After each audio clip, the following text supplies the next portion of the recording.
Muito bem, nós voltamos mais uma semana onde nós estamos com o Projeto Fortes, um estudo do guia deste trimestre da lição da Escola Sabatina Jovem. Eu sei que você está acompanhando, eu não sei em qual canal ou rede que você nos acompanha, mas você é muito bem-vindo para curtir o nosso YouTube Projeto Fortes e compartilhar, seja onde você quiser, em qual streaming você quiser. Continuamos com essa dupla de feras aqui. Eu vou começar do meu lado direito, Pastor Emerson Yamamoto, distrital de Árvore Grande. Deixa o seu alô ali, o seu abraço para a galera. Claro, vou aproveitar essa oportunidade. Então, um abraço aos meus jovens do distrito de Árvore Grande e um abraço a todas as pessoas que estiverem nos assistindo também.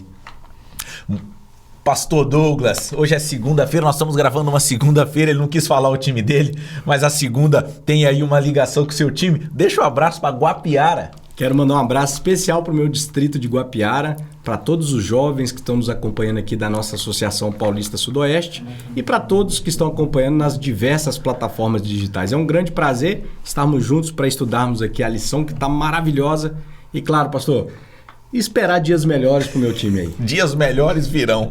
Dias melhores virão. Gente, aqui é o seguinte, eu vou pedir licença para você, porque nós vamos bater um papo. A ideia aqui é trocarmos agora muitas provocações sobre essa lição e o tema dela é sexualidade. É claro que não é um tema fácil, é um tema complexo, a gente precisa tomar muito cuidado com o que fala, mas nós não vamos deixar de ter uma visão bíblico-cristã adventista sobre o tema. Nós vamos começar com uma oração, né? Eu acho que é sempre bom a gente, antes de estudar a Bíblia, começar com uma oração. Pastor Douglas, você pode orar pra gente? Posso sim, com prazer. Vamos lá. Querido Deus, obrigado, Senhor, pelo privilégio que o Senhor nos dá de estarmos aqui, estudarmos a Tua Palavra. Hoje, Pai, temos uma missão muito importante e honrosa, que é falar sobre um tema, né, tão relevante para a vida dos nossos jovens. Usa-nos, que o Teu Espírito Santo nos conduza, em nome de Jesus. Amém. Amém. Numa das lições, o pastor Emerson ficou muito bravo comigo e falou assim, só pergunta. Pastor Emerson, não fale isso. Eu sou o meio campo. Foi o que o pastor Pérez disse, eu sou o meio campo. Então, padrão, eu vou jogar a bola para você. Se você... Joga lá. Aí começamos e o título é Dois Presentes. Eu gosto muito de estudar a lição dos jovens porque ela abre o tema, ela traz as discussões e ao mesmo tempo depois ela fecha o tema. Quais seriam esses dois presentes? O que seriam esses dois presentes? Pois é, né? A gente recebe presente de Deus o tempo inteiro, né? E eu creio assim que um dos maiores presentes que a gente recebe de Deus é a capacidade de se relacionar, né? Apesar de que o pecado estragou bastante isso, né? E a gente tem dificuldade em todos os níveis de relacionamento, a gente tem dificuldades. Mas eu acredito que uma das principais coisas que Deus nos deu é a capacidade de relacionar com o nosso cônjuge, não é? E sermos aí, então, formando uma família. Eita, presente bom é a família, não é? Eu penso assim da alegria daqueles que têm esta oportunidade. E claro que as pessoas que escolhem também não se relacionarem dessa forma, Deus tem a sua forma de presentear essas pessoas também, sejam casados ou solteiros. Ok. Então, o que eu estou entendendo os dois presentes se eu escolho me casar, é um presente de Deus. Se eu escolho ficar solteiro, ou se por um acaso eu fico solteiro, também é um presente de Deus, pastor Douglas? É isso mesmo. É interessante que a gente, quando vai falar sobre esse tema, a gente não pode fugir do contexto cristão que nós vivemos, cristão adventista. Ok. E quando a gente olha para o contexto bíblico, era uma sociedade oriental, primitiva, onde um casamento era quase que um pré-requisito para uma pessoa de sucesso, né? Um povo que tinha já, culturalmente, uma expectativa de ter uma linhagem, de ter uma descendência, né? De ter uma família, e isso dava um certo status social. E querendo ou não, nós herdamos isso. E a sociedade... E como herdamos? E herdamos muito isso. E a sociedade convencionou de que é necessário você ter esse requisito para ter sucesso, para ser alguém reconhecido ou ter credibilidade no meio social. Cara. Então tem esse peso cultural, né, quando a gente fala sobre esse tema. Interessante o que o pastor Douglas fala, por quê? Porque nós vivemos de recortes históricos. O recorte histórico bíblico é um pai com uma mãe, em alguns momentos você vai ver, né, bigamia, poligamia, mas nunca como plano de Deus, nunca foi o plano divino, e as bênçãos seriam os filhos. Hoje a gente vive um outro recorte histórico. A família muitas vezes não é a família do pai, da mãe, o filho e a filha. Às vezes você vai ter mãe com filho. Às vezes você tem pai solteiro cuidando de 1, 2 filhos. E aí a pessoa pode falar, poxa, não estou dentro do plano de Deus. Não é isso que nós estamos querendo dizer. Nós estamos querendo dizer o seguinte, existe um modelo bíblico de casamento, mas a gente sabe que às vezes situações acontecem num mundo que não é o perfeito. Certo ou errado? Exatamente. Correto, é isso mesmo. É a forma como Deus deseja que a gente se relacione, né? Mas não necessariamente que precisa seguir todo o requisito da Bíblia para você ser feliz ou para você ser uma pessoa espiritual, para ser uma pessoa santificada, né? E mesmo que o casamento. E mesmo que eu siga, pastor Emos, pode ser que aconteça algum problema no meio desse percurso. A vida não é, né? A gente idealiza, né? Mas, professor Washington, eu vejo o seguinte, que o grande problema não é exatamente assim, nessa questão do casamento em si, não é o que a Bíblia orienta ou deixa de orientar ou ficar fora disso, mas o que eu vejo é o seguinte, é a pressão de uma sociedade.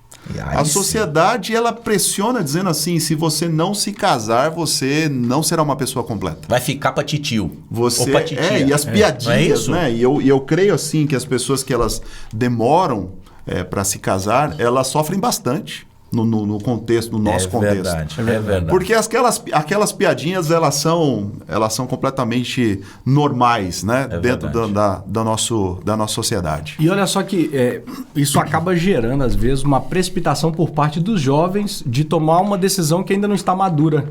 Né, verdade. Talvez conduzido por essa pressão que existe, né, toma uma decisão precipitada e acaba se comprometendo e acaba sendo infeliz no casamento. Né? A gente vê muito disso.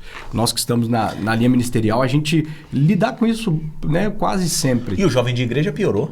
Verdade. Não é? Porque o jovem de igreja, quando começa a namorar, já fala o quê? Vai casar quando? Mas eu comecei a namorar agora.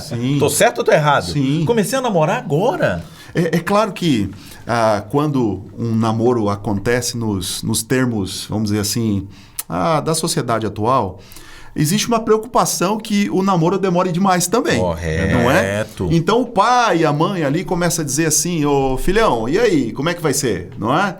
Quando vai ser? Vai ou não vai? Existe uma preocupação. Correto. Mas eu acho que essa preocupação de se fazer algo errado, que um relacionamento muito longo de namoro possa produzir coisas ruins, isso pressiona também para que as pessoas elas tomem uma decisão precipitada. Eu antecipo a decisão. Sim. E às vezes antecipado eu erro. Pois eu não sei se vocês gostam da tirinha, aqueles que estão nos ouvindo, né? Às vezes a pessoa está numa outra plataforma e não está nos vendo, não é o videocast. Tem tirinhas aqui dentro do guia de estudo e a tirinha ela mostra mais ou menos isso. Existem diversos presentes que Deus pode te dar. Talvez um é ser casado, ter uma família tradicionalmente vista como o que nós vemos, né? Pai, mãe, filho. Talvez não seja ser solteiro. Bom, aí eu vou pôr aqui fogo no parquinho, já que ele fala que eu coloco. Gênesis 2,18, Deus falando para o primeiro casal, ele disse assim, se você quiser abrir tua Bíblia aí, você que está nos vendo, nos assistindo ou nos ouvindo. Gênesis 2,18. Eu vou esperar os amigos abrirem aqui que nós vamos ler junto, então. É sempre bom a gente ler a Bíblia porque esse é um estudo da Bíblia, né? Nós vamos estar aqui compartilhando coisas da Bíblia. Então, Gênesis 2,18 diz assim, disse mais o Senhor Deus, não é bom que o homem esteja só. Vou fazer então uma auxiliadora, que ele seja idônea. E aí, pastor Emerson, já que não há problema ficar solteiro, foi Deus quem falou que não é bom que esteja só. E agora? Como responde? No final das contas, o que a gente vê do contexto de casamento, do contexto em que Deus ele dá esse conselho, não é? É porque duas pessoas, para enfrentar um problema, elas se tornam mais fortes do que uma só. Okay. A luta da vida é pesada. Okay. E quando você tem alguém que é um verdadeiro companheiro, uma pessoa que de fato está com você ali, está junto, né? Aquela ideia do tamo junto, às vezes é uma coisa só teórica, né? Okay. E dentro de um casamento isso pode ser teórico também. Não é? Porque as pessoas, elas se tornaram, dentro de um casamento, às vezes egoístas, elas não conseguem realmente compartilhar as lutas. Tá junto, mas não tá. Tá junto, mas não tá. Mas eu acho que quando dentro daquilo que é o conselho de Deus, em que as pessoas estão juntas de verdade, não é? O casamento ele se torna uma bênção. uma verdadeira bênção. Porque é melhor em dois do que sozinho, nesse sentido, né? Mas eu penso também o seguinte, que a pessoa ela precisa ser feliz. Quando Deus institui o casamento, ele pensa na felicidade do ser humano. Até porque tem gente que junta, mas não tá feliz. Não tá feliz. Tem gente que junta, mas tá sozinho. E aquele provérbio que diz assim, olha, melhor sozinho do que mal acompanhado, eu creio que ele tem uma certa verdade nisso, não é? Porque não adianta você estar casado, mas são dois estranhos dentro de casa. Correto. Então, é melhor estar sozinho nesse sentido. E, gente, vamos ser bem honestos. A pandemia trouxe o quanto tem pessoas que estão casadas e têm famílias, mas eles não estão juntos. A pandemia escancarou. Ela escancarou. Esse uma é ótimo. coisa que já estava realmente ruim. Ela né? só explicitou. Ó, Sim. a crise tá assim, ó. Muitas vezes eu vivo debaixo do mesmo teto, debaixo da mesma casa, mas, cara, não é família, não dialogo, não sei os sonhos, não compartilho momentos, parece que não como mais na mesma mesa, não tenho mais as situações. E aí, professor, acho fica evidente que existe o ideal divino e existe a realidade também. E a gente vive na realidade. Correto. E é claro que a Bíblia, quando ela fala de amor, né, ela fala de diversas formas de amor. Tem o amor de amigo, tem o amor, né, que nós temos pela família, e tem o amor que é mais íntimo, que é o amor que o cônjuge tem, né, que a gente não pode negar que é a relação mais íntima que o ser humano pode ter, sem né, dúvida. é o Sim, casamento. Claro. A Bíblia exemplifica isso. Exato, de cumplicidade, de parceria, né? No entanto, dado o mundo de pecado que a gente vive, existem realidades em que a pessoa prefere ficar só. E não há mal nenhum nisso. Ok. Isso tem que ficar claro para quem está nos ouvindo, quem está nos assistindo, que não há mal nenhum nisso. Pode ser uma escolha, talvez a pessoa que está nos ouvindo fala, mas eu escolhi viver sozinho. Ah, tudo bem. É um presente também. Sim, né? claro. Agora, é um desafio ser casado, assim como é um desafio ser solteiro. É um desafio ser casado, pastor Douglas? É um desafio ser casado. Eu não sei se a sua esposa vai estar ouvindo ou assistindo. Mas quais são os desafios que a gente cuidado, vê? pastor, Quais são os cuidado. desafios, pastor Douglas? Olha, existem muitos desafios. Já tá piorando. Existem muitos desafios. A começar que um casal são duas pessoas que vieram de lares diferentes, de contextos culturais diferentes, e agora eles se tornam uma só pessoa. Ok. E precisa conviver, precisa se aceitar, precisa dialogar, precisa fazer concessões, né? Precisa voltar atrás em alguns momentos, dar o braço a torcer. Em qualquer relacionamento. Em todo relacionamento é necessário esse tipo de atitude. Quanto tempo de casado, amigo? 7 anos. 7 anos. A professora Lúcia com certeza vai estar te assistindo ou te ouvindo. Eu creio muito nisso.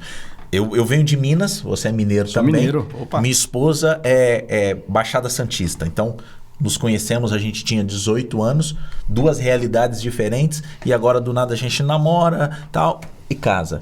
Cara, os contextos são totalmente diferentes. Mas você acha que o seu é diferente? Imagina o meu. Então, Meu um Deus nordestino com oriental. Uau. Né? Oriental com qualquer um já seria A diferente, minha né? esposa ama algumas coisas do Nordeste que eu não suporto. Eu não gosto. Mas eu convivo com aquilo. Tá certo. Não é? Eu convivo com aquilo. Tipo coentro? Coentro, Já até sabia o que era. Não, Sou eu casado não com uma queria baiana. falar porque de repente eu posso estar criando uma antipatia por algum amigo do Nordeste que esteja nos assistindo aqui ou nos ouvindo, não sei, né? Mas assim como o sushi para algum nordestino deve ser verdade. terrível também, né? É verdade. Mas a questão é o contexto que as pessoas foram criadas, né? Verdade. E isso torna as pessoas muito diferentes. E isso para mostrar o quê? Existem os desafios do casamento, mas também existem as bênçãos do casamento. Com certeza. Assim como existem os desafios de ter filho, e existem as bênçãos de ter filho. E existem os desafios de ser solteiro. Nós já fomos solteiros, né? Hoje não somos mais solteiros. Pois é. Para aquele que é solteiro hoje, pastor Hermes, vocês que vivem, né, são pastores na linha de frente, quais são os desafios que o solteiro enfrenta na sociedade pós-moderna? Cara, o grande problema que eu vejo é o solteiro querer ter alguns privilégios do casado. Eu acho que esse é o grande problema. Quando a pessoa, por exemplo, ela não tem o dom do celibato, né? E o celibato significa realmente a pessoa não se relacionar sexualmente. Entende? Uau. Porque você pode ter outros relacionamentos que possa, no final das contas, se te preencher, como aquele relacionamento de amigo, por exemplo, pode te preencher né, nessa questão relacional. Mas na questão sexual, eu acho que aí é que pega. Aí é que pega. Quando uma pessoa ela não tem o dom do celibato e ela quer ter os privilégios de um solteiro, mas ela quer ter os privilégios também de um casado. Eu tô de cá, mas eu tô de cá. Pois é. Então, até porque Jesus... é um pé em cada canoa, não é? O Jesus, nosso maior modelo, ele não se casou. Certo ou errado? Certíssimo. Então, não, e agora? Não, o nosso maior modelo não se casou. Então, há um presente nisso, há um ensinamento nisso, mas há os desafios disso. Eu fiquei me perguntando, e dentro do contexto aqui bíblico, né, do Projeto Fortes, do Guia de Estudo, falou um pouquinho sobre eunuco. Vocês dois fizeram teologia e agora sabem isso de cor e salteado, mas tem muita pessoa que às vezes está ouvindo, está assistindo e não sabe o que era um eunuco, como era a vida de um eunuco. A lição até trouxe algumas diferenças, né? O eunuco biológico, o eunuco que agora ele foi tratado para ser eunuco, o eunuco que de alguma maneira ele escolheu ser eunuco. Quais as diferenças? O que era ser um eunuco? O pastor Emerson tocou num ponto que é bem importante a gente salientar. É um dom, o celibato é um dom. Que não é uma coisa fácil, né? E não é para qualquer um. Ainda mais que nós estamos falando de um tempo, de uma sociedade extremamente erotizada. Hoje você vai assistir uma propaganda de qualquer coisa, excelente, sensualidade ao extremo. É isso aí. Nas redes sociais, cada vez mais, né, você mesmo não querendo, você tem acesso, né, a conteúdos desse teor. É isso aí. Então, assim, sendo bombardeado por todos os lados dessa maneira, se torna cada vez mais difícil o celibato nesse contexto. Então, tendo em mente que alguns privilégios não pertencem ao solteiro, né, como a vida sexual... Assim como alguns privilégios não pertencem ao casado. Exato. Sim, também. E era aqui que eu ia chegar. Eu já tive, por exemplo, que lidar com problemas de uma esposa chegar para mim e falar: pastor, conversa com meu esposo, porque ele casou, mas ele pensa que ainda tem a vida de solteiro. Ele sai com os amigos, ele me deixa em casa. Não dá satisfação. Não dá satisfação. Então, é dos dois lados. É verdade. O desafio é uma via de mão dupla. É isso. Né? Então, é preciso ter equilíbrio e ter a consciência que você escolheu seguir esse caminho, então você vai ter que se adequar à sua realidade. Com ônus e bônus. Exatamente. E eu acho que um dos desafios do casado também é a questão da fidelidade. Esse foi um ponto que a gente não mencionou até agora, mas eu creio que é importante também a gente mencionar. E que está em baixa na sociedade atual. Sem dúvida. Hoje, ser fiel é coisa do passado, né? Ser fiel é coisa do passado. Não, para que ser fiel? Sim. Se o mundo está falando em fazer trocas, se as redes sociais trazem isso com uma facilidade tão grande. Pois é, porque no final das contas as pessoas se tornaram objetos, né? Então, nessa visão de pessoas como objeto, trocar é extremamente interessante. Porque você não permanece com o objeto a sua vida inteira, né? Você vai trocando. Hoje eu tenho um celular aqui, um iPhone XR, mas ele está se tornando obsoleto e dali a pouco eu estou pensando no mais moderno, no mais interessante, no mais novo, né? E eu creio que nessa sociedade que trata assim dessa forma, né? As coisas, eu creio que ser fiel realmente é um grande desafio. Sabe que a gente vai falando, né? E querendo ou não, você vai pensando na sua vida, nas experiências que nós vivemos, né? Eu me lembro de um encontro que eu fui na igreja. Éramos namorados, eu e minha esposa. E a pessoa que conduziu ali no antigo JA, talvez a pessoa que está ouvindo está perguntando o que é JA, né? Porque não existe mais, né? Mas antigamente existia esse programa no sábado à tarde, né? Que os jovens iam. Era o antigo JA, você que é novo aí. Aqui são quase geração Y aqui, então nós íamos nisso. Bom, a pessoa diz o seguinte: todo namorado, olha que sério. Aí pensa, não, mas eu posso entrar em vida sexual ativa antes do casamento. Ela pegou uma folha e nós colocamos cola e ela colou a folha. Ela deu algumas explicações e ela falou assim: agora desgrudem a folha. E foi engraçado porque quando nós desgrudamos a folha, as duas folhas saíram rasgadas, uma com partes para outra, e já não foi mais normal.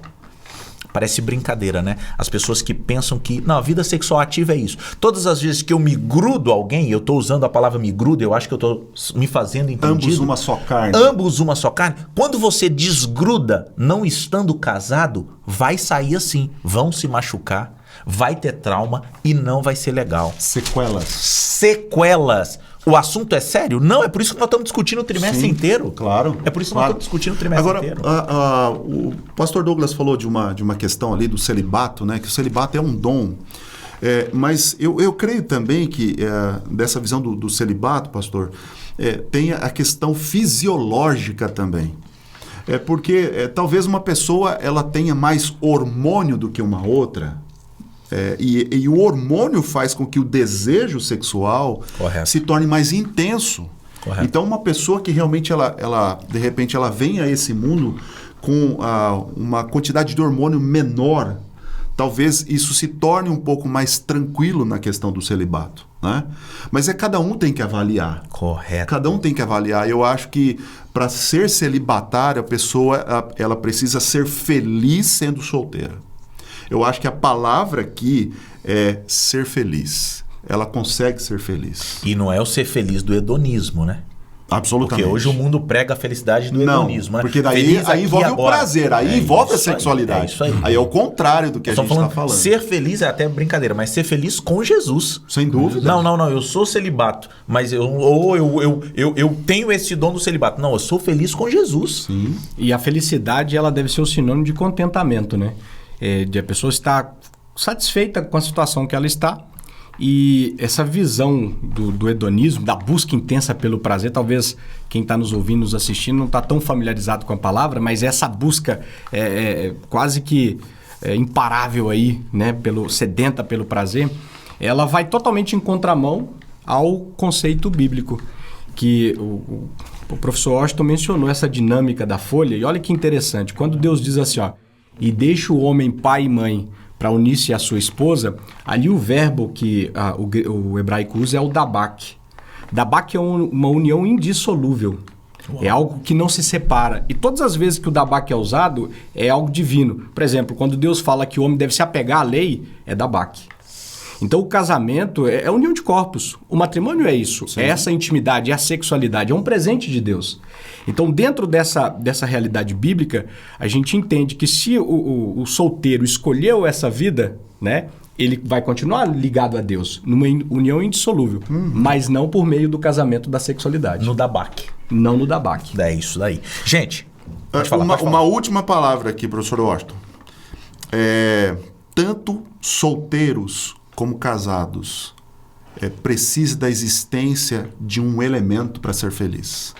E o elemento é Cristo Jesus. Excelente, é Deus. pastor. Duas pessoas muito diferentes, como é que elas vão se aproximar? Através de Cristo Jesus. É aquela ideia do triângulo, né? Excelente. Do triângulo amoroso. Um cordão de 3 dobras não se arrebenta com facilidade. Pois é, quanto mais próximo de Jesus, mais próximo estarão um do outro. Excelente. E o solteiro, estando e vivendo na presença de Deus, também será feliz. Amém. Excelente. E eu acho que foi o fechamento desse nosso estudo dessa semana, porque nós vamos vir com uma próxima temática, né? E essa próxima temática vai adentrar literalmente na vida sexual, no sexo. Mas eu acho que nós discutimos bem durante essa semana. Eu gostaria de falar o seguinte, uma frase, pastor Emerson, se você pudesse sintetizar o estudo dessa semana em uma frase para quem nos vê, para quem nos ouve, uma frase é o seu resumo dessa semana. Solteiro ou casado, seja feliz com Jesus. Uau. Forte. Agora o cara jogou o sarrafo lá em cima. Uma frase, pastor Douglas. A Bíblia diz que Deus é amor. Então, em qualquer relacionamento, não existe amor se não tem Deus. Professor Washington. Uma frase? Uma frase. Eu já estava pensando nisso aqui, eu já joguei pensando na minha frase. Uma frase. Eu penso o seguinte, não estrague os planos de Deus na sua vida. Independentemente se você vai ser casado, vai ter uma família, ou se você vai ter uma vida de solteiro. Que os planos de Deus sejam sempre os primeiros na sua vida. Eu tenho orado por isso, para que eu não estrague os planos de Deus na minha vida. Eu vou dar um desconto para ele, porque a ideia era uma frase. É verdade. Era uma frase, mas eu vou dar um desconto para ele. É que a minha frase, ela deu uma estendida, né? Minha frase deu uma estendida. Vamos terminar com uma oração? Vamos sim. Então vamos lá. Você orou no início? Pastor Emerson, ora agora? Vamos orar. Ora por nós. Querido Deus, nós te agradecemos, Senhor, porque Tu tens um guia para nos orientar em todas as coisas da vida. É verdade. Obrigado, Senhor Deus, por esse guia que é a Tua palavra. Que o Senhor nos ajude a levarmos a sério o conteúdo dela e viver a cada dia praticando, Senhor Deus, os Seus conceitos e os Seus conselhos. É verdade. Continue abençoando esses que nos ouvem esses que nos assistem, É verdade. para que todos possamos receber as suas bênçãos. Em nome do Senhor Jesus, amém. Amém, Senhor Deus. Foi um privilégio estar com você mais essa semana.